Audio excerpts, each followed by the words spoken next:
இந்த நாளிலே நாம் தியானித்து செபிப்பதற்கென்று ஆண்டவர் கொடுத்த வேத வசனம் சங்கீதம் 52வது சங்கீதம் 8வது வசனத்தை வாசிக்க கேட்போம். நானோ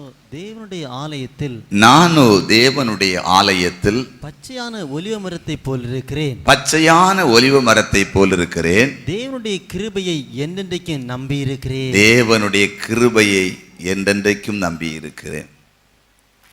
கிருபையை நம்பி இருத்தல் என்ற தலைப்பிலே ஆண்டவருடைய வார்த்தையை நாம் தியானிக்க போகிறோம். இங்கே சங்கீதக்காரன் சொல்லுகிறான், நானோ தேவனுடைய ஆலயத்திலே பச்சையான ஒலிவ மரத்தை போல இருப்பேன். உலர்ந்து போன ஒலிவ மரத்தை போல அல்ல, பச்சையான ஒலிவ மரத்தை போல நான் கர்த்தருடைய ஆலயத்திலே இருப்பேன். சங்கீதம் 128 கூட ஆண்டவர் பிள்ளைகளை குறித்து சொல்லும் போது, உன் பிள்ளைகள் உன் பந்தியை சுற்றிலும் ஒலிவ மர கன்றுகளை போல் இருப்பார்கள் என்று ஆண்டவர் சொல்லியிருக்கிறார். நிறைய இடங்களில் ஒலிவ மரத்தை குறித்து ஆண்டவர் வேதத்தில் எழுதியிருக்கிறார். ஒலிவ எண்ணெயை குறித்து எழுதியிருக்கிறார். இப்படியாக நான் கர்த்தருடைய ஆலயத்தில் பச்சையான ஒலிவ மரத்தை போல் இருக்கிறேன் என்று சொல்லிவிட்டு சங்கீதக்காரன் சொல்லுகிறான், ஏன் நான் அப்படி இருக்கிறேன்னா, தேவனுடைய கிருபையை நான் என்றென்றைக்கும் நம்பி இருக்கிறேன். கைகளை தட்டி அலையிலே சொல்லுங்க, அல்லேலூயா. என்னுடைய சுயத்தை நான் நம்பி இருக்கவில்லை, என்னுடைய ஞானத்தை மட்டும் நான் நம்பி இருக்கவில்லை, எனக்கு இருக்கிற ஆள்பலத்தை மட்டும் நான் நம்பி இருக்கவில்லை, எனக்கு இருக்கிற பணபலத்தை மட்டும் நான் நம்பி இருக்கவில்லை. நான் என் கர்த்தருடைய கிருபையை நம்பி இருக்கிறபடினால் நான் பச்சையான ஒலிவ மரத்தை போல்தான் ஆலயத்தில் இருப்பேன். ஒரு செழிப்புள்ள ஒலிவ மரத்தை போல்தான் இருப்பேன் என்று சங்கீதக்காரன் சொல்லுகிறான். சங்கீதம் 48வது சங்கீதத்திலே 9வது வசனம் சொல்லுகிறது. 48:9 சொல்லுகிறது, தேவனே உமது ஆலயத்தின் நடுவிலே உமது கிருபையை சிந்தித்துக் கொண்டிருக்கிறோம். அருமையான வேத வசனம். சங்கீதக்காரன் சொல்லுகிற, நான் ஆலயத்திலே வந்து நீர் எனக்கு பாராட்டின கிருபைகளை, நீர் எனக்கு செய்த காரியங்களை, என் திராணிக்கு மேலாக, நான் நினைப்பதற்கு மேலாக, என் ஞானத்திற்கு மேலாக, என் அறிவுக்கு மேலாக, என் பணபலத்துக்கு மேலாக எனக்கு நீர் செய்தீங்களே சில நன்மைகள், அதானே கிருபை. என்னால் முடியாத காரியத்தை நீர் லகுவாய் செய்து கொடுக்கிறீரே, அதான கிருபை. அதை நான் ஆலயத்திலே வந்திருந்து சிந்திக்கிறேன். எப்படி என் கடந்த கால வாழ்க்கையிலே இந்த காரியங்கள்லாம் நடந்தது என்று ஆலயத்திலே வந்து கிருபைகளை அங்கே சங்கீதக்காரன் சிந்தித்துக் கொண்டிருக்கிறானாம். ஒரு நாளாவது நீங்களும் ஆண்டவருடைய ஆலயத்திலே வந்து தேவனுடைய கிருபையை சிந்தித்து பார்த்திருக்கிறீர்களா? தேவன் கடந்த காலங்களில் உங்கள் வாழ்க்கையிலே நீங்கள் செய்ய முடியாத காரியங்களை நிறைய செய்திருக்கிறார் அல்லவா? உங்களுடைய ஞானத்துக்கு அப்பாற்பட்டு, அறிவுக்கு அப்பாற்பட்டு, உங்களுடைய பலத்திற்கு அப்பாற்பட்டு, பணத்திற்கு அப்பாற்பட்டு நிறைய காரியங்களை உங்கள் வாழ்க்கையிலே, தொழில் சம்பந்தமாய், வியாபாரம் சம்பந்தமாய், பிள்ளைகளுடைய படிப்பின் சம்பந்தமாய், பிள்ளைகளுடைய திருமண காரிய சம்பந்தமாய், வீடு கட்டுற காரிய சம்பந்தமாய், வாகனம் வாங்குற காரிய சம்பந்தமாய் செய்தார் அல்லவா? அதை சிந்தித்து பார்த்திருக்கிறீர்களா? கர்த்தருடைய ஆலயத்திலே அவருடைய கிருபையை நாம் சிந்தித்து பார்க்க வேண்டும். உட்கார்ந்து சங்கீதம் 107வது சங்கீதம் 107 43வது வசனம் சொல்லுகிறது, எவன் ஞானமுள்ளவனோ அவன் இவைகளை கவனிக்க கடவன், ஞானவான்கள் கர்த்தருடைய கிருபைகளை உணர்ந்து கொள்வார்கள். யார் ஆண்டவருடைய கிருபைகளை உணர்ந்து கொள்வார்கள்? ஞானவான்கள். தேவன் செய்திருக்கிற அந்த கிருபைகளை, நம்முடைய வாழ்க்கையிலே பாராட்டின கிருபைகளை நாம் உணர்ந்து கொள்ள வேண்டும். நிறைய பேர் அதை உணர்ந்து கொள்ள மாட்டார்கள். நீங்கள் உங்களுடைய கடந்த காலங்களை சிந்தித்து பார்த்தாலே உங்களுக்கு புரியும். நிறைய காரியத்தை கர்த்தருடைய கிருபையினால் உங்கள் வாழ்க்கையிலே செய்திருக்கிறார்.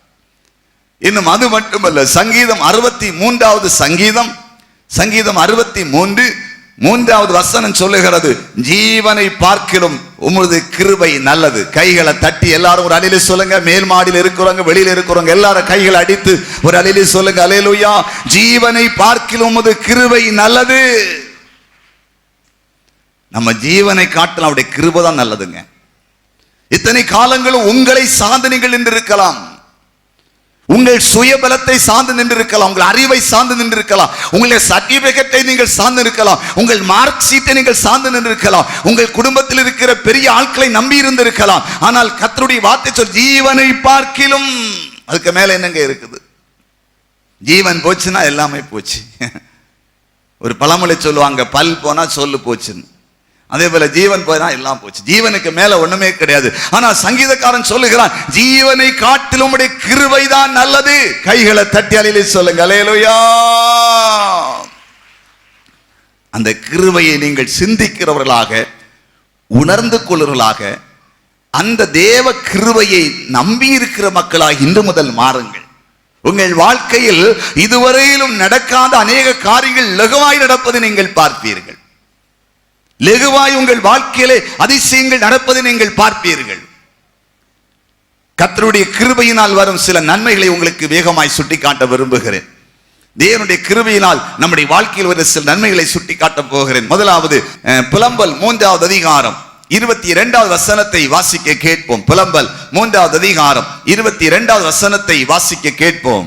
நாம் நிர்மூலமாகாதிருக்கிறது கர்த்தருடைய கிருபையே. நாம் நிர்மூலமாகாமல் இருப்பது கர்த்தருடைய கிருபையே. கைகளை தட்டி அலையில சொல்லுங்களேன்.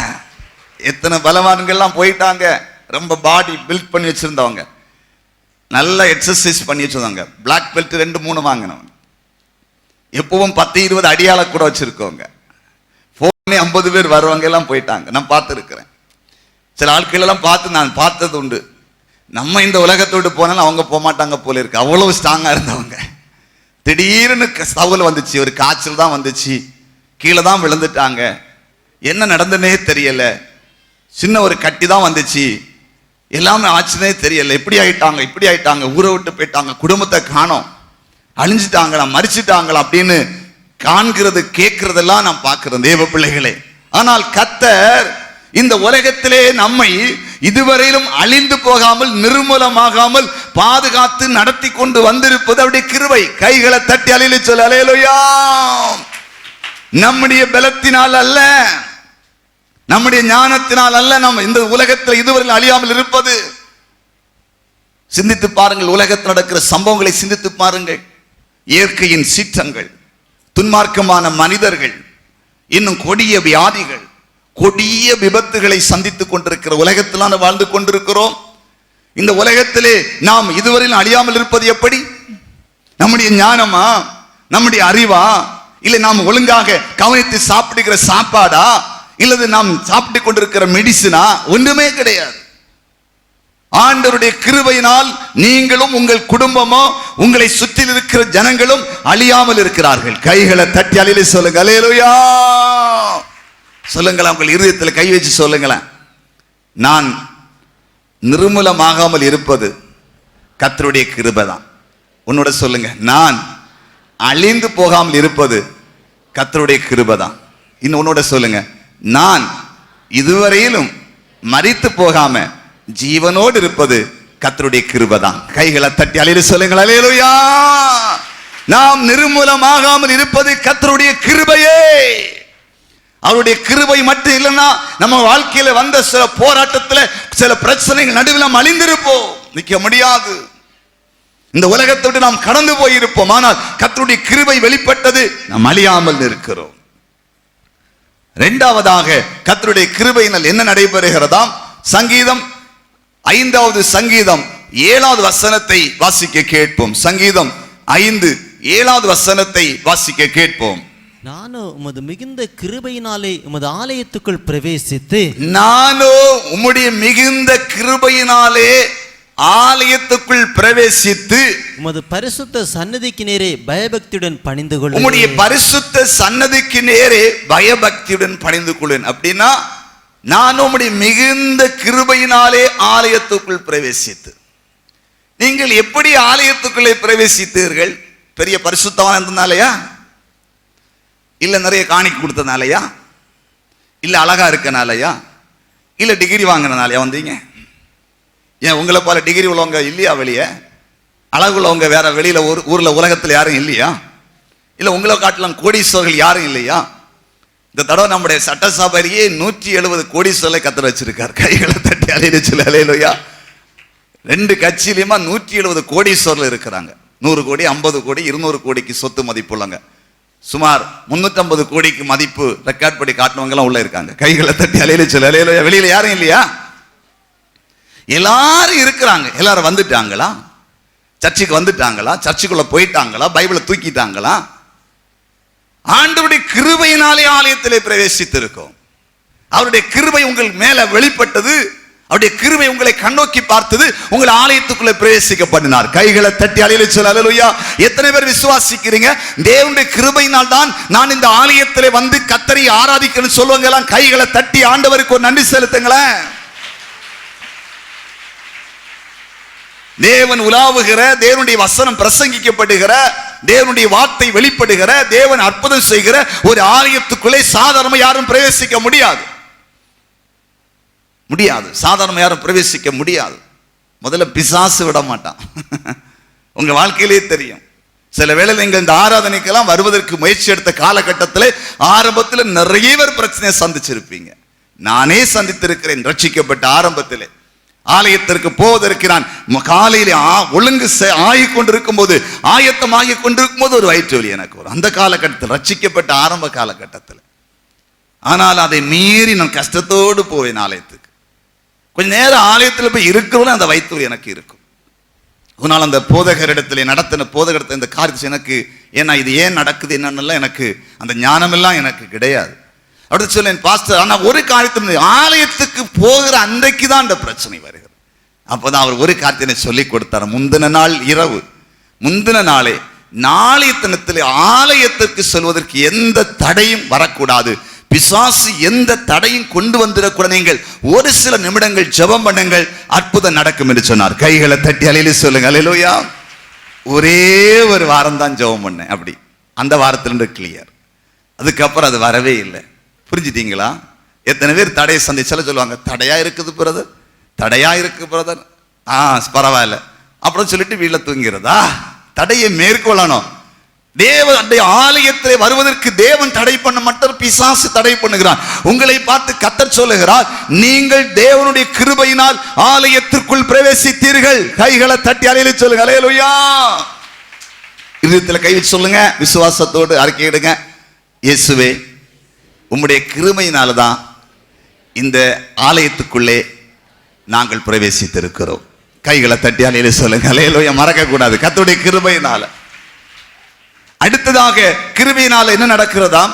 சங்கீதம் 23:6 வசனத்தை வாசிப்போம். சங்கீதம் 23:6 வசனத்தை வாசிக்க கேட்போம். என் ஜீவனுள்ள நாளெல்லாம் நன்மையும் கிருபையும் என்னை தொடரும். என் ஜீவனுள்ள நாளெல்லாம் நன்மையும் கிருபை என்னை தொடரும். நான் கர்த்தருடைய வீட்டிலே நீடித்த நாட்களாய் நிலைத்திருப்பேன். நான் கர்த்தருடைய வீட்டிலே நீடித்த நாட்களாய் நிலைத்திருப்பேன். ஆண்டவர் சொல்லுகிறார், என்னுடைய வீடு சகல ஜனங்களுக்கும் ஜெப வீடு எனப்படும். கர்த்தருடைய வீடுனா என்னது? கர்த்தருடைய ஆலயம். நன்மையின் கிருபை என்னை தொடரும். அந்த தொடருகிற கிருபையினாலே நான் கர்த்தருடைய வீட்டிலே நிலைத்திருப்பேன். இந்த ஆலயத்திலே நீங்கள் நிலைத்திருப்பதும் கர்த்தருடைய கிருபை தான். கைகளை தட்டி அலையில சொல்லுங்க அல்லேலூயா. பிரவேசித்தது மட்டுமல்ல, நிலைத்திருத்தல். யோவான் 15வது அதிகாரத்திலே இயேசு சீசர்களை பார்த்து சொன்னார், நான் உங்களை கனி கொடுக்கும்படிக்கும் அந்த கனி நிலைத்திருக்கும்படிக்கும் உங்களை ஏற்படுத்தினேன். கனி கொடுப்பது ஈஸி, நிலைத்திருக்கணும். ஆராதனைக்கு வருவது இலகுவானது, நிலைத்திருப்பது இலகுவானது அல்ல. சர்ச்சுக்கு வந்து போகலாம் விருந்துகாரா போல 5 வாரம் 10 வாரம் 15 நாள். ஆனா நிலைத்திருக்கிறோமே, அது பெரிய காரியம். ஒரு சில மக்கள் தான் நிலைத்திருக்க முடியும். அது கிருபை. நீங்கள் இந்த ஆலயத்திலே கர்த்தரை ஆராதிக்க வந்த பிறகு இதுவரையில் நிலைத்திருக்கீங்கன்னா கர்த்தருடைய கிருபை.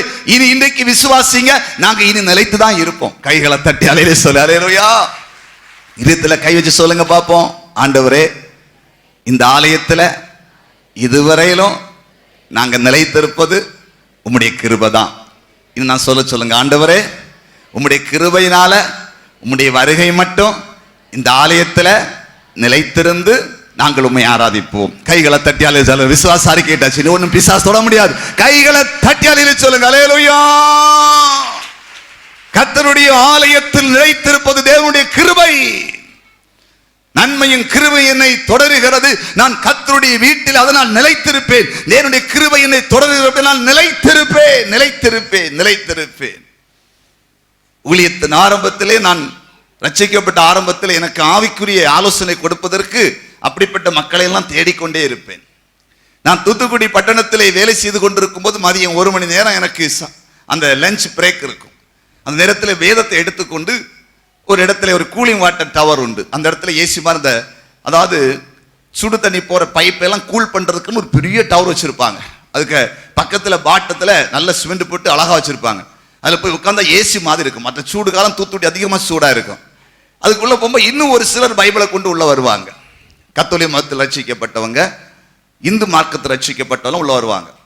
அதுல எனக்கு முன்னால ரட்சிக்கப்பட்ட சிலர் வந்து அங்க உட்கார்ந்து பைபிளை பற்றி டிஸ்கஸ் பண்ணிட்டு இருப்பாங்க. நானும் ஓரமா பைபிளை படிச்சு அவங்க பக்கத்துல இனி ஒரு பக்கத்துல உட்கார்ந்து இருப்பேன். அவங்க கூட சேர மட்டும் அப்படி உட்கார்ந்து இருப்பேன்.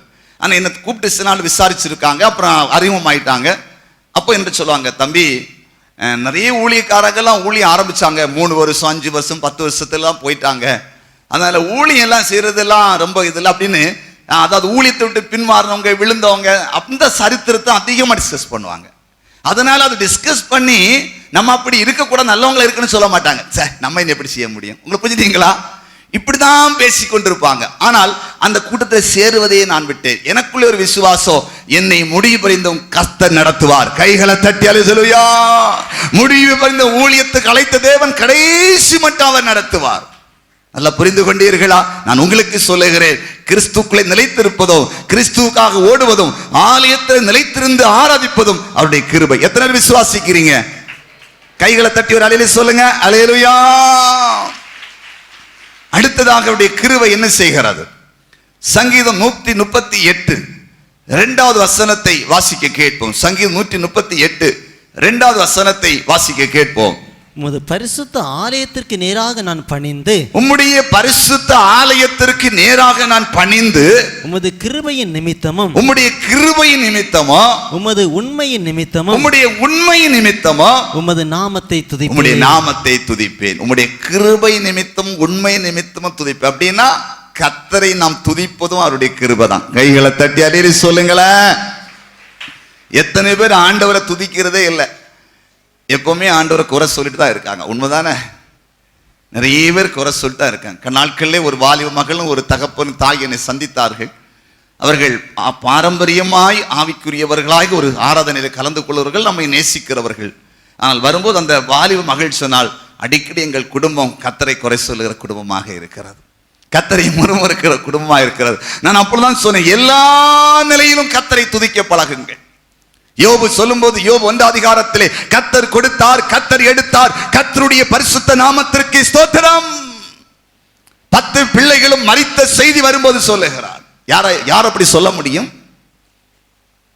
10 பிள்ளைகளும் ஒரே நாளில் வீடு இடிந்து விழுந்து மரிக்கிறார்கள். யார் சொல்ல முடியும்? இதனால் அவர் ஒரு காரியத்தை கற்றுக்கொண்டிருந்தார், ஆண்டவரை ஒருபோதும் குறை சொல்லக்கூடாது, ஒருபோதும் முறுமுறுக்க கூடாது, கர்த்தரை துதிக்க வேண்டும் என்று கற்றிருந்தார். அது உங்கள் வாழ்க்கையில் ஒரு பாடமாக இருக்கட்டும். நான் சொல்லுகிறேன், கர்த்தரை துதிக்கிற துதி நம்முடைய வாயில் எப்போதும் இருப்பது அவருடைய கிருபை. கைகளை தட்டி சொல்லுங்க அல்லேலூயா. சில வேளையில் இதுவரையிலும் கர்த்தரை துதிக்க முடியாமல் தடுமாறி கொண்டிருந்தால் தேவனுடைய கிருபை வெளிப்பட போகிறது. இன்று முதல் நீங்கள் கர்த்தருடைய கிருபையினால் கர்த்தரை அதிகமாய் துதிப்பீர்கள். கைகளை தட்டி அல்லேலூயா சொல்லுங்க அல்லேலூயா. துதிக்கும் போது அற்புதம் நடக்க ஆரம்பிக்கும். 2 நாளாகும் 20 அதிகாரத்தில் இணைந்து கர்த்தருடைய பிள்ளைங்க துதித்தாங்க. எதிரிகள் மாறி மாறி வெட்டுண்டு விழுந்தாங்க.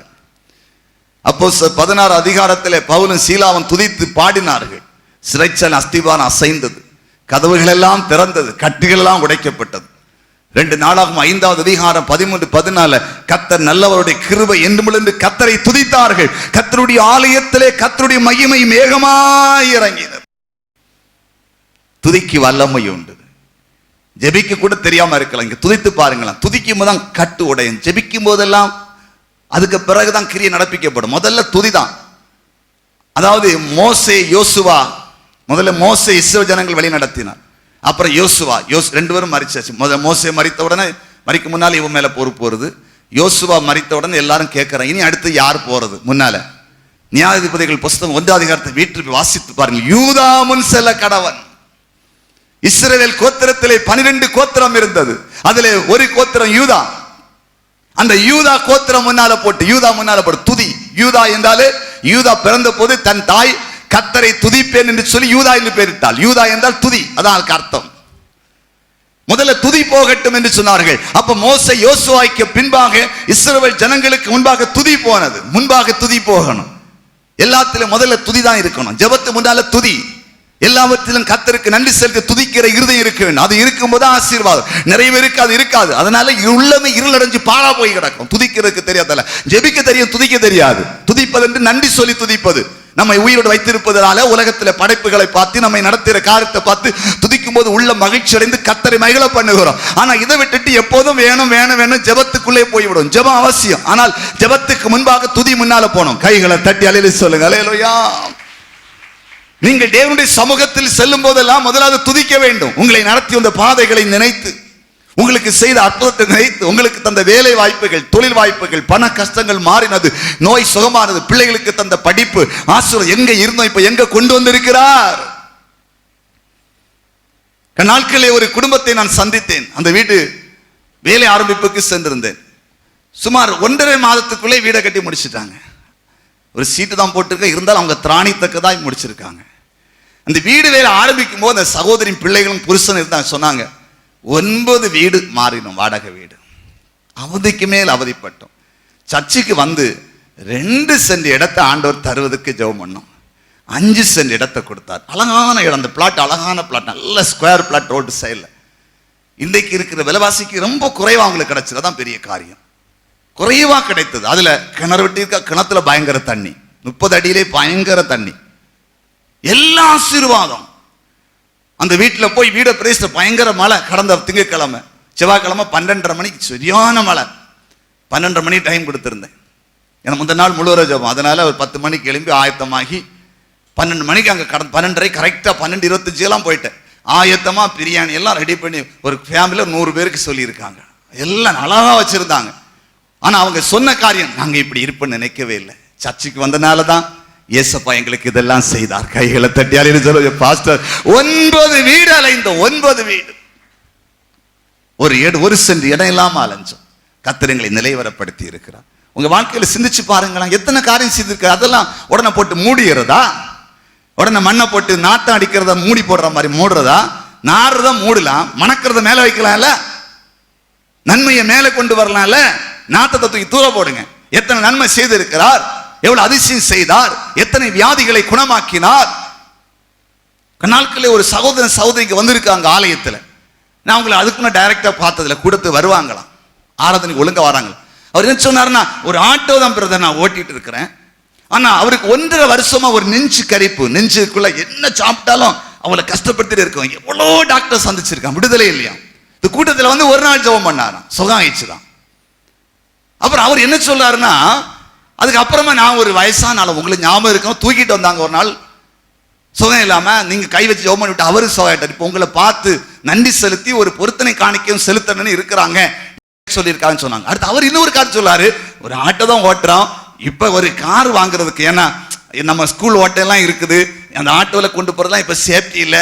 ஆனா எங்களுக்கு அதுக்கேற்ற வாய்ப்பு இல்லை. ஆனா தேவன் எனக்கு ஒரு அந்த ஓனர் மூலமாகவே பேங்க்ல அறிமுகப்படுத்தி பேங்க் வழியா ஒரு லோன் கிடைக்கிறதுக்கு உதவி செய்துட்டு இருக்கிறாரு, சீக்கிரம் கிடைச்சு சொல்றாரு. சொல்லி சந்தோஷம். இதெல்லாம் எங்க ஆண்டு சமூகத்தில் வந்தவர் தான் எனக்கு நடக்குது. நினைச்சு பார்த்திருக்கீங்களா?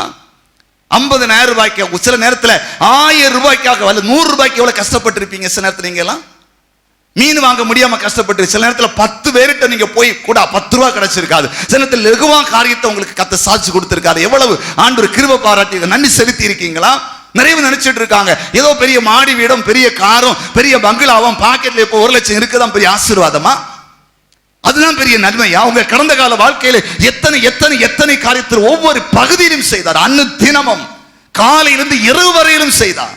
நினைத்து பார்த்திருக்கிறீர்களா? அதை நோட் பண்ணி இருக்கீங்களா? அதை நினைக்காம மனதில் வைத்தால் ஒரு டைரியில நோட் பண்ணி வைத்து திருப்பி பார்த்து பார்த்து பார்த்து நன்றி செலுத்தி இருக்கீங்களா? யோசித்து பாருங்க. கர்த்தரை துதிப்பது கிருபை, அந்த கிருபையை பெற்றுக்கொண்டீங்கன்னா நீங்க பெரிய மனுஷனா மாறுவீங்க. கைகளை தட்டி அல்லேலூயா சொல்லுங்களேன். அடுத்தபடியாக ரோமர் 3வது அதிகாரம் 24வது வசனத்தை வாசிக்க கேட்போம். ரோமர் 3வது அதிகாரம் 24வது வசனத்தை வாசிக்க கேட்போம். இலவசமாய் அவருடைய கிருபையினாலே, இலவசமாய் தம்முடைய கிருபையினாலே கிறிஸ்து இயேசுவுள்ள மீட்பை கொண்டு நீதிமான்களாக்கப்பட்டீர்கள். இயேசு கிறிஸ்துவுடைய மீட்பை கொண்டு நீதிமான்களாக்கப்பட்டீர்கள். எப்படி நீதிமான்களானோ? ஒரு நாள் பாவியாக இருந்தோம், அசுத்தவனாக இருந்தோம், மற்றவர்களை வஞ்சிக்கிற மக்களாக இருந்தோம், ஏமாற்றலாக இருந்தோம், ரவுடித்தனம் போனவர்களாக இருந்தோம், லஞ்சமாங்கர்களாக இருந்தோம், அரசாங்கத்துக்கு கீழாக இருந்து ஒழுங்காய் பணி செய்யாதவர்களாக இருந்தோம், தனியார் நிறுவனத்திலிருந்து பணி செய்யாத மக்களாக இருந்தோம், எஜமானுக்கு விரோதமாக எழும்பினோம், வேலைக்காரனுக்கு விரோதமாக எழும்பினோம். இன்னைக்கு நீதிமானாக மாறி இருக்கு. எதை செய்தாலும் நீதியா செய்யறீங்க. உங்களுக்கு தெரியுது இது அநியாயமான காரியத்தை நம்ம போக கூடாது, துணை நிற்க கூடாது. ஆண்டவர் கணக்கு கேட்டுரு. அதனால எதை பார்த்தாலும் யோசிச்சு நீதியா செய்யுங்க. வாங்க சம்பளத்தை வேலை பார்க்கணும், முதலாளிக்கு துரோகம் பண்ணக்கூடாது, யாரை வஞ்சிக்க கூடாது, ஏமாற்றக்கூடாது. அந்த தரிசனத்தில் ஓடுறீங்க. எப்படி நடந்தது இந்த காரியம்? எப்படி வந்தது? கர்த்தருடைய கிருபையினாலே. கைகளை தட்டி அல்லேலூயா சொல்லுங்கள். அல்லேலூயா. நீதிமான்களாக்கப்பட்டோம் கிருபையினாலே. ஏனென்றால் நீதிமான்களுக்கு வருகிற ஆசீர்வாதம் அநேகம் உண்டு. அது சொல்லி முடியாது. நம்ம நீதிமானா மாறிட்டனாலே அதுக்கு பின்னால போயிட்டே இருக்கும் நிறைய நன்மைகள். அது ஊற்று கிணறு தோண்டி தண்ணி ஊற மாதிரி ஊறிட்டு இருக்கும். அதனால நாம் நீதிமான் ஆக்கப்பட்ட கிருபை. உங்க கடந்த காலத்தில் நிறைய பேர் இங்க இருக்கிற எனக்கு தெரியும் 70% மேலாக இருக்கிறவர்கள் அநீதியான காரியத்தை பேசுகிறவர்களாகவும் செய்கிறவர்களாகவும் தான் இருந்து கொண்டிருந்தீர்கள். வாங்கினதை கொடுக்காதவர்களாகவும், வாங்கினதை கேட்கும் போது கண்டா உனக்கு தந்தேன் என்று நீ அதாவது தந்ததுக்கு எவிடன்ஸ் இருக்கான்னு கேட்கிறவங்களா இருந்து கொண்டிருந்தீங்க. நாட்களில் 2 சகோதரர் என்னை பார்க்க வந்தால் ஒரு சகோதரர் சொன்னாங்க, ஒரு சில 1-2 வருடங்களுக்கு முன்பாக உங்க சகோதரியுடைய மகளுக்கு திருமண ஆலோசனை நடந்து கொண்டிருக்கும் போது எந்த வழியும் இல்லாம இருந்தாங்களாம் பணம் கொடுக்கிறது. இவங்கள்ட்ட வந்து பக்கத்துல தம்பி 2 சென்ட் விற்கணும்னு எல்லாட்டும் விலை காட்டி விற்கவே யாரும் வாங்கல. அப்ப இவரு சொன்னார சரி அவர்கிட்ட கேட்ட தம்பி எப்படியாவது அந்த 2 சென்ட்டுக்கு பணம். அவங்க சொல்லும்போது சொன்னாங்க சென்று ஒரு 30-40 ரூபாய் கூட போகாது. ஆனா 1,30,000 ரூபாய்னு சொல்லி பேசி அந்த பணத்தை கொடுத்தா ஒன்னும் அவசரம். தங்கச்சி அக்கா தானே பணத்தை கொடுத்தாங்களாம். இப்ப 1.5 வருஷம் தாண்டிச்சு. அக்கா அதை எழுதி கொடுன்னு கேட்ட சொல்லாங்களாம். நீ பணம் கொடுத்து ஏதாவது ஆதாரம் இருக்கான்னு கேட்கறாங்க. இல்லையா? மகளை திருமணம் செய்து கொடுத்தாச்சு, 1,30,000 வாங்கி ஆதாரம் இருக்கா? முடியாது போ. ஆனா அவர் சொல்ல நான் கிறிஸ்துவ ஏற்று இப்ப நம்ம சர்ச்சில் ஆராதிக்கிறோம் வந்து நான் அதில் ஒன்னும் கண்டுக்கல பிரதர். கத்தனான்னு சொன்னேன், நீங்க நன்மை செய்த தீமை அனுபவிச்சீங்கன்னா இதுக்கு பின்னால் ஒரு மேன்மை உண்டு, கவலையே படாதீங்க. ஆண்டவர் பேசினார்னா காலையில வந்து நிப்பாங்க, சீக்கிரம் வந்து வா ரெஜிஸ்டர் ஆபீஸ் போகணும் வந்து எழுதி தருவாங்க. இல்ல அதுக்கு மேல தரமாட்டின்னு கருணை இறுதியும் படுத்துறாங்கன்னா ஒரு காலத்துல உங்க பாதத்துல வரத்தக்கதாய் உங்களை தேவன் உயர்த்துவார். கைகளை தட்டி அல்லேலூயா சொல்லுங்கள். அல்லேலூயா. அப்படி அநீதி நிறைந்த உலகம் சிந்தித்து பாருங்க. மகளுக்கு திருமணம் செய்து கொடுக்க முடியாத நிலை எல்லாம் பேச முடியும். ஆனா 1,30,000 ரூபாய் அவர் கொடுக்கிறார். அவங்க விலை பேசிதான் அவங்க சொல்லிதான் அவர் கொடுக்கிறார். அது இல்லைன்னு சொன்ன பணத்தை வாங்கலையே. நீ பணம் யாரா பார்த்தாங்களா? எழுதி வாங்கி இருக்கா கேட்கிறாங்களா? இதுதான் உலகம். ஆனா நாம் அப்படித்தான் நிறைய பேர் இருந்தோம், அப்படிதான் சாதிச்சுட்டு இருந்தோம் நிறைய பேர். ஆனா இப்ப ஒரு பயம் வந்துச்சு, ஐயோ இதெல்லாம் ஆசீர்வாதத்தை கொண்டு வராது, இதெல்லாம் வேதனையை கொண்டு வரும், இதெல்லாம் சந்ததிக்கு சாபத்தை கொண்டு வரும் அப்படின்னு பயந்து இப்ப நீதிமானா மாறிட்டோம். கைகளை தட்டி அல்லேலூயா சொல்லுங்களா. அல்லேலூயா. அது கர்த்தருடைய கிருபை, அது கர்த்தருடைய கிருபை. அடுத்ததாக தேவனுடைய கிருபை என்ன செய்கிறதாம் வாசிக்க கேட்போம். 86வது சங்கீதம் 86வது சங்கீதம் 13வது வசனத்தை வாசிக்க கேட்போம். 13வது வசனத்தை வாசிக்க கேட்போம். நீர் எனக்கு பாராட்டின உமது கிருபை பெரியது. நீர் எனக்கு பாராட்டின கிருபை பெரியது. என் ஆத்துமாவை தாழ்ந்த பாதாளத்திற்கு தப்புவித்தீர். என்னுடைய ஆத்துமாவை தாழ்ந்த பாதாளத்துக்கு தப்புவித்தீர். கைகளை தட்டி ஒரு அல்லேலூயா சொல்லுங்களேன். மேல மாடியில் இருக்கிறவங்க எல்லாம் கைகளை தட்டி ஒரு அல்லேலூயா சொல்லுங்க. அல்லேலூயா. வெளியில இருக்கிறவங்க எல்லாம் கைகளை தட்டி ஒரு அல்லேலூயா சொல்லுங்க. அல்லேலூயா. உள்ள இருக்கிறவங்க எல்லாம் நேர பார்த்துட்டு இருக்கிறவங்க எல்லாம் கைகளை தட்டி ஒரு அல்லேலூயா சொல்லுங்க. அல்லேலூயா. ஆண்டவரே நீர் பாராட்டின கிருபை எனக்கு பெரிது, என்னை தாழ்ந்த பாதாளத்துக்கு என் ஆத்துமாவை தப்பித்து. நம்ம ஆத்துமால எங்க போக வேண்டி இருந்துச்சு? நம்ம எல்லாம் கண்ணை மூடின உடனே அழுவாங்களே, அப்பா போயிட்டீங்களேன்னு. பாடி இங்க தானே இருக்கேன் அப்படி அழுறாங்க. உள்ள ஒரு ஆள் போயிட்டு எங்கேயோ அப்படிதானே, அம்மா போயிட்டீங்களே, அண்ணா போயிட்டீங்களே இங்க தானே ஆள் இருக்குது. ஏன் அப்படி அழுறாங்க? அது ஐதீகமா? அது உண்மைதான். உள்ள இருந்த ஆத்துமா போயிட்டுது. ஆனா நம்ம முன்னால இருந்த காலத்தை போல இருந்திருந்தா இப்படி அழும்போது அந்த ஆத்துமா எங்க போவோம்? விருந்து வீட்டுக்கா போவோம்? சாராய கடைக்கு இங்க உலகத்துல போன மாதிரி நரகத்துக்கு போயிருக்கும். ஆனா ரட்சிக்கப்பட்டனால, பாவத்தொட்டு மனம் திரும்பினால நம்ம ஆத்துமா இனி தாழ்ந்த பாதாளத்துக்கு போகாது, தேவன் வாசமாயிருக்கிற பரலோகத்துக்கு போகும். கைகளை தட்டி அல்லேலூயா. அங்கே பொன்னினால் வீதிகளிலே சாலைகளை போட்டிருக்கிற, பொன்னினால் நமக்கு வீடுகளை கட்டி வைத்திருக்கிற, அங்கே வைர கற்களினால் அலங்கரிக்கப்பட்டிருக்கிற, ரத்தினங்களால் அலங்கரிக்கப்பட்டிருக்கிற அந்த பரலோகத்துக்கு நம்முடைய ஆத்துமா வாழ போவதற்கு தகுதியாக்கப்பட்டிருக்கிறது. எப்படி? கிருபையினாலே. அல்லேலூயா சொல்லுங்க. அல்லேலூயா. நாங்க தேவனுடைய வாசஸ்தலமாகிய பரலோகத்திலே எங்கள் ஆத்துமா வாழ்வதற்கு ஏற்றபடி நாங்க இருக்கிறோம்னு சொல்லுங்களா. கையை வைத்துங்க பார்ப்போம். இவ்வளவுதானா? 30% வைத்து இருக்கு, மீதி 70 வேடிக்கை பார்க்க வர்றதா சபைக்கு?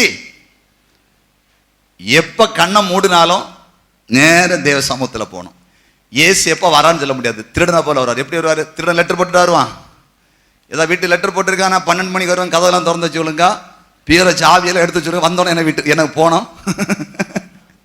யாருக்காவது போன வந்திருக்கா? இல்லை கொரியர் வந்துதா?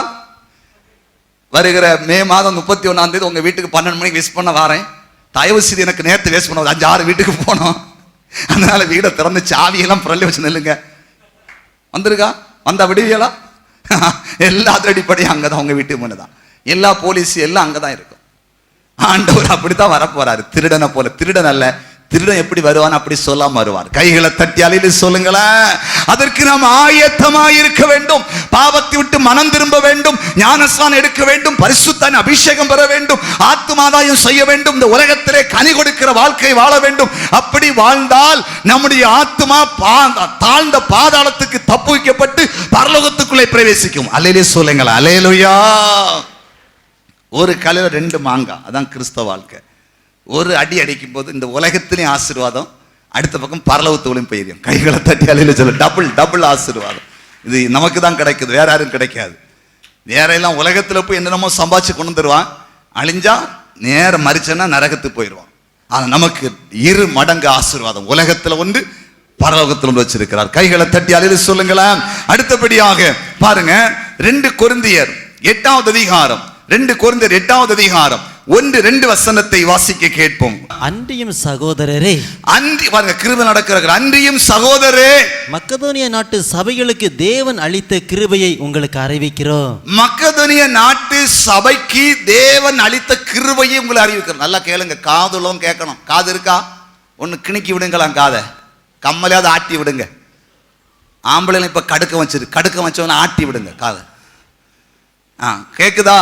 காதுள்ளவன் கேட்க கடவன், கண்ணுள்ளவன் பார்க்க கடவன், கால் உள்ளவன் நடக்க கடவன், கை உள்ளவன் சாப்பிட கடவன், காது உள்ளவன் கேட்க கடவன். வாசி தம்பி, 1 வாசி அந்த வசனத்தை. 2 கொரிந்தியர் 8:1 வாசி.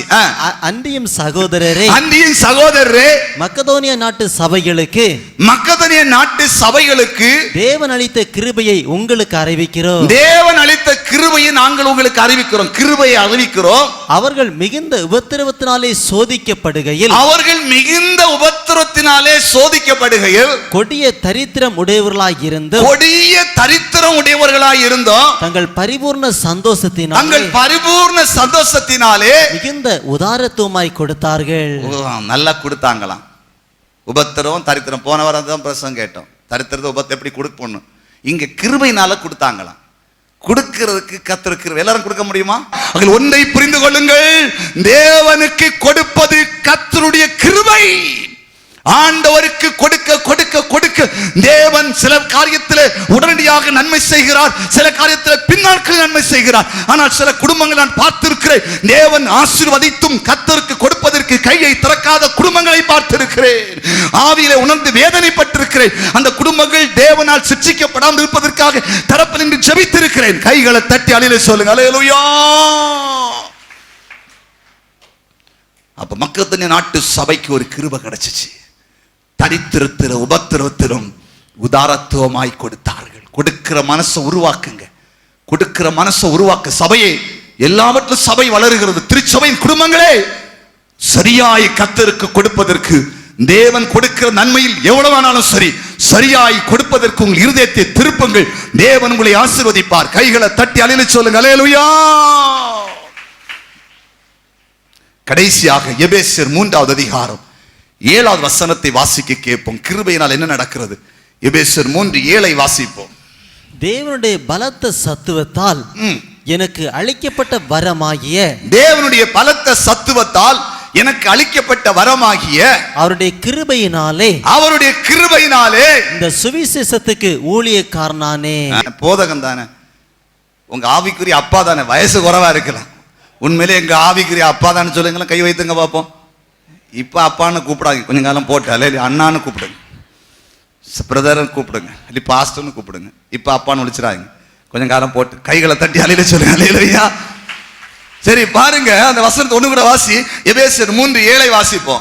தேவனுடைய பலத்த சத்துவத்தால், தேவனுடைய பலத்த சத்துவத்தால் எனக்கு அளிக்கப்பட்ட வரமாகிய, எனக்கு அளிக்கப்பட்ட வரமாகிய அவருடைய கிருபையினாலே, அவருடைய கிருபையினாலே இந்த சுவிசேஷத்துக்கு ஊழியக்காரனானே. சுவிசேஷத்திற்கு ஊழியக்காரன். ஊழியக்காரன் எப்படி ஆகுறாங்களா? கிருபையினாலயா? இங்க கிறிஸ்தவரும் கிங்ஸ்லயும் பாடுறாங்க, வேற பாட்டுக்காரையிலும் நினைக்கிறீங்களா? அவங்கள குறை சொல்லிப்பதில்லை, அது அவங்கள வெளியே தள்ளுற அப்படி பேசல. நான் கர்த்தருடைய கிருபையில உள்ள இருக்காங்க. எத்தனை பேர் ஒரு மாதத்துல ஒரு அளவு வேண்டாம் வந்து கேட்பாங்க, எங்க பிள்ளை பாட வைப்பீங்களா? ஒன்றும் தர வேண்டாம், எங்க மகன் கீபோர்டு போடுறான், அதுபோல நம்ம டாக்டர்லாம் இருக்காங்க, ஒன்றும் தர வேண்டாம், ஊழியம் செய்யட்டும். நிறைய தாளம் இப்போ பாருங்க, பாட்டு கொண்டுட்டு நிறைய பேர் பாடுவாங்க. எப்படி அவங்க உள்ள வந்தாங்க? கிருபையினால தான் ஊழியம். அது ஒரு ஊழியம். கிருபையினால சண்டே கிளாஸ் டீச்சர்ஸ், கிருபையினால சபை சுத்தம் பண்றது, கிருபையினால வாண்டஸ் நிக்கிறீங்க, கிருபையினால உதவி ஊழியராக இருக்கிறாங்க, ஒய்சிலி, ராஜசேகர், நிறைய தம்பிமார்கள்லாம் கத்திர கிருபையினால வராங்க. அந்த கிருபை விலகிச்சுன்னா போச்சு, ஒரு சூப்பர் ஸ்டார் ஆக முடியாது. தாமரை இலை தண்ணிக்குள்ள கிடக்கிறது தான் அழகு, பூக்கம் இலையும் அழகா இருக்கு, கரை தூக்கி போட்டா வாடி போகும். புரியுது? அப்ப கிருபையினாலே தேவனுடைய ஊழியத்திற்கு, சுவிசேஷத்திற்கு ஊழியக்காரனானே. ஆக நான் சொல்லுகிறேன், திருச்சபையோடு இணைந்தும் சரி அல்லது தரிசனத்தோடு தனிப்பட்ட முறையிலான சரி, நீங்கள் ஊழியத்துக்கு அழைக்கப்பட்டு செய்து கொண்டிருப்பீர்களால் அது தேவனுடைய கிருபையை, ஞானத்தை கண்டோ, அறிவை கண்டோ, பணத்தை கண்டோ, தாளத்தை கண்டோ, அழகை கண்டோ தெரிந்து கொள்ளவில்லை.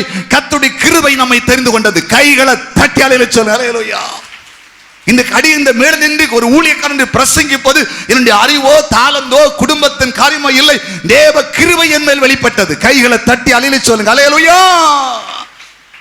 அதனால சர்ச்சில் சார்ந்து, சபையை சார்ந்து, ஒரு தரிசனத்தை சார்ந்து உங்களுக்கு ஏதாவது ஊழியம் தந்திருப்பாருன்னா அசட்ட பண்ணாதீங்க.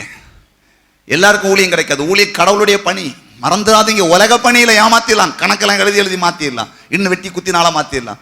தெய்வ பணி எல்லாருக்கும் கிடைக்காது. கொஞ்சம் சின்ன பணி கிடைச்சாலும் சரி விடாதீங்க. அது ஆபீஸ் சம்பந்தமான காரியமா இருக்கலாம், ஒரு ஊழியக்காரர் ரிசீவ் பண்றதா இருக்கலாம், ஒரு ஊழியக்காரர் ஒழுங்குபடுத்த இருக்கலாம், தங்க வைக்கிறதா இருக்கலாம். எங்க ஊழியத்துல ஒரு தம்பி உண்டு, அந்த பாருங்க, ஊழியக்காரங்க வந்தா ரிசீவ் பண்ணி, ஏன்னா நான் சில நேரத்தில் வெளியிடத்துல ஊழியத்துக்கு இருப்பேன், நாட்களில் கூட நீங்க பாத்தீங்கன்னா சில நேரங்கள்லாம் சில ஊழியக்காரர் வரும்போது எங்க கன்வென்ஸ் சொல்லி அன்னைக்கு ஏதோ கூட்டம் இருக்கும். அதனால அதுக்குன்னு ஒரு தம்பி உண்டு, அவங்க வரும்போது அந்த நம்பரை கொடுப்பேன். ஒரு குறிப்பிட்ட கிலோமீட்டர் தூரத்தில் வரும்போது இங்க வந்து கேட்டு அவங்கள கூப்பிட்டு தங்க வச்சு போனோன்னு தண்ணி வாங்கி கொடுத்து அவங்களுக்கு சாப்பாடுல ஒழுங்கு பண்ணி காலையில் 7 மணிக்கு போய் டீ அண்டான்னு சொல்லுவாங்க, போய் தட்டி டீ கொண்டு வரட்டான்னு கேட்டு எல்லாம் செய்து கடைசியில அவங்க எங்க வீட்டுல சாப்பிட்டு ஊழியம் முடிச்சு போகும்போது, இந்த தம்பிக்கு தான் நன்றி செலுத்தணும், எங்களை என்ன கவனிப்பு இருக்கவே விடல, அது வேணுமா இது வேணுமா அப்படி வேணுமா இப்படி வேணுமா அப்படின்னு சொல்லிட்டு கேட்டான்னு சொல்லிட்டு பிளஸ் பண்ணிட்டு போவாங்க. அவனை உண்மையை சொல்றேன், அந்த தம்பி பெரிய ஜபத்துல எல்லாம் மேலான தம்பி கிடையாது, ஆனா வேற பாவனும் கிடையாது. ஆனாலும் அந்த பிளஸ்ஸிங், அந்த ஊழியக்காரருடைய ஆசீர்வாதம் அவனை உயர்த்தி வைத்திருக்கிறது. கைகளை தட்டி அது நல்லா உயர்த்தி வைத்திருக்கிறது, பெரிய ஆசீர்வாதத்தை கொண்டு வந்து இருக்கிறது. அதை நான் சொல்லுகிறேன், ஒன்றை புரிந்து, அது ஒரு ஊழியம். ஊழியக்காரரை கனப்படுத்தி போஷித்து அவளை அனுப்புவது ஊழியம், அது ஒரு ஊழியம். அதனால சொல்றேன், இந்த திருச்சபையில உங்களுக்கு என்ன ஊழியம் கிடைத்திருந்தாலும் அது தேவன் ஏற்படுத்தியிருக்கார். கிருபையினால் நீங்கள் சுவிசேஷம் அறிவிப்பதற்கு ஊழியக்காரராக மாறினீர்கள். ஒரு அல்லேலூயா சொல்லுங்க. அல்லேலூயா. எழும்பி நிற்போமா, ஜெபிக்க போகிறோம். அல்லேலூயா. எல்லாரும் எழும்பி நிற்போம், ஆண்டவரை நோக்கி பார்க்க போகிறோம். ஹல்லேலூயா. நானோ தேவனுடைய ஆலயத்தில் பச்சையான ஒலிவ மரத்தை போல் இருக்கிறேன். நானோ தேவனுடைய கிருபையை என்றென்றைக்கும் நம்பி இருக்கிறேன். தேவனுடைய கிருபையை என்றென்றைக்கும் நம்பி இருக்கிறேன். தேவனே, உமது கிருபையை நான் ஆலயத்தின் நடுவில் சிந்தித்துக் ஜெபித்துக் கொண்டிருக்கிறேன். ஞானம் உள்ளவர்கள் தேவனுடைய கிருபையை உணர்ந்து கொள்வார்கள். ஜீவனை பார்க்கலாம் அவருடைய கிருபை நல்லது. இப்ப படிப்பு, அறிவு, ஞானத்தை குப்பையில போடுங்க, தூர போட்டுட்டு ஏசப்பா ஏசப்பா கேளுங்க, உங்களுடைய கிருபை வேணும்ப்பா, கேளுங்களா, கிருபை வேணும், கிருபையே கிருபையே. நம்ம இப்ப கிருபை வேணும்னு சொல்லிட்டு ஆண்டவர்கிட்ட கேட்போம். ஏன் நம்ம நிர்மலமாக இப்ப கிருபை ஆலயத்தில் பிரவேசித்தது, நாட்டப்பட்டு நிலைத்திருப்பது, துதிக்கிறது, நீதிமான்களாக்கப்பட்ட எல்லாம் கிருபை. நம்ம ஆத்மாவை பாதாளத்துக்கு போகாம பாதுகாத்தது கிருபை. தேவனுக்கு கொடுக்க வைத்திருப்பது கிருபை. தேவனுக்கு காணிக்க கொடுக்க வைத்திருப்பது, தசமா கொடுக்க வைத்திருப்பது கிருபை. நம்மை ஊழியக்காரனாக மாற்றினது கிருபை. அந்த கிருபையை கொண்டாடுவோமா ஒரு நிமிடம்? ஹalleluya. அந்த கிருபையை பாடி துதித்து விட்டு ஹalleluya. நன்றி பரிசுத்த ஆவியானவரே, ஹalleluya. சோர்ந்து போன நேரத்தில் எல்லாம் என்னை சூழ்ந்து கொண்ட கிருபை இது. கிருபையே கிருபையே மாறாத நல்ல கிருபையே. எல்லாரும் கை தட்டி பாடுவோம். கிருபையே ஆமென். கிருபையே மாறாத நல்ல கிருபையே. உங்க கிருபைதான் என்னை தாங்குகின்றது. உண்மையா பாடுவோம். கிருபைதான் என்னை இந்த ஆலயத்துல வந்தது தேவ கிருபை. கிருபைதான் இந்த ஆலயத்தில் நிலைத்திருப்பது கிருபை. கிருபைதான் என்னை நடத்துகின்றது. ஊழியத்தின் பாதையில் எல்லாம் என்னை உயர்த்தி வைத்த கிருபை இது. பாடுவோம். ஊழியத்தின் பாதையில் ஊழியத்தின் பாதையில உயர்த்தினார். என்னை உயர்த்தி வைத்த கிருபை இது. கிருபையே கிருபையே சந்தோஷமாய் மாறாத நல்ல கிருபையே. கிருபையே கிருபையே மாறாத கிருபையே. உங்க கிருபைதான் என்னை தாங்குகின்றது. உங்க வாலிப தங்கச்சி தம்பி உணர்ந்து பாடுங்க. நடத்துகின்றது. ஒரு அடி கூட. ஆமென். கிருபைதான் என்னை தாங்குகின்றது. உங்க கிருபைதான் என்னை நடத்துகின்றது. ஒன்றுமில்லா நேரத்தில் எல்லாம் ஒன்றுமில்லா நேரத்தில் எனக்கு உதவி செய்யும் கிருபை. உதவி செய்தது கிருபை. ஒன்றுமில்லா நேரத்தில் எல்லாம் எனக்கு உதவி செய்யும் கிருபை. கிருபையே கிருபையே மாறாத நல்ல கிருபையே. உள்ளத்தின் ஆழத்திலிருந்து ஒரு விஷயம் கூட பாடு. இந்த கிருபையை கொண்டாடும். மாறாத நல்ல கிருபையே. உங்க கிருபைதான் என்னை தாங்குகின்றது. உங்க கிருபைதான் என்னை நடத்துகின்றது. உங்க கிருபைதான் என்னை தாங்குகின்றது. உங்க கிருபைதான் என்னை நடத்துகின்றது. எல்லாரும் அந்த கிருபையை கைதட்டி மகிமைப்படுத்துவோம். தேவனுடைய கிருபைக்கு நன்றி செலுத்துவோம். அவருடைய கிருபைதான் நம்மை நடத்தி வந்திருக்கிறது, இன்னும் நடத்த போகிறது. நம்மை அழியாமல் பாதுகாக்க போகிறது, உயர்த்த போகிறது, ஆலயத்திலே நிலைத்திருக்க செய்ய போகிறது, ஆலயத்திலே ஊழியம் செய்ய வைக்க போகிறது, தேவனுக்கு கொடுக்க வைக்க போகிறது. அதனால மேன்மை அடைகிறோம். அந்த கிருபையை கைதட்டி கொண்டாடுவோம். எல்லாரும் நன்றி சொல்லுவோம். தேவனே உம்முடைய கிருபைக்கு நன்றி அப்பா. எங்கள் திருச்சபையின் அனைத்து குடும்பங்களும் அடுத்த ஓய்வு நாள் ஆராதனை கண்டு சந்திக்கிறது வரையிலும் உம்முடைய கிருபையினாலே நடத்தப்படட்டும் என்று ஜெபிக்கிறேன். அப்படி செய்துவிட்டு நன்றி. இயேசுவின் நாமத்தில் பிதாவே, ஆமென்.